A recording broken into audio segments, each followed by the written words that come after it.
গত সরকারের আমলে বাংলাদেশে যে উন্নয়ন হয়েছে, শ্রমজীবীরা তার ন্যায্য হিস্যা পাননি। শ্রমিকদের মজুরি যথোপযুক্ত নয়।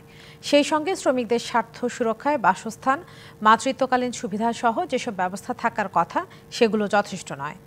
সকালে পরিকল্পনা মন্ত্রণালয়ে শ্বেতপত্র প্রণয়ন কমিটির সঙ্গে শ্রমিক নেতাদের বৈঠকের পরে সাংবাদিকদের কথা বলেন কমিটির প্রধান অর্থনীতিবিদ ডাক্তার দেবপ্রিয় ভট্টাচার্য। বাংলাদেশের শ্রমিকদের মজুরি সেই মজুরি যথোপযুক্ত না। ওনারা আরও বলেছেন যে শ্রমিকদের স্বার্থ রক্ষা করার জন্য যে সমস্ত সামাজিক সুরক্ষা রাখার কথা সেগুলোও যথেষ্ট না। শ্রমিক কল্যাণের জন্য যে সমস্ত পদক্ষেপ হওয়া উচিত সেগুলো যথোপযুক্তভাবে হয় না। শ্রমিকদের অধিকার আদায় করার জন্য যেই ট্রেড ইউনিয়ন আন্দোলন করার প্রয়োজন ওনারা নির্বিঘ্নে করতে পারছেন না বলে ওনারা বলছেন। অনেক ক্ষেত্রে এখানে সরকারি নিয়ম নীতির ব্যত্যয় আছে।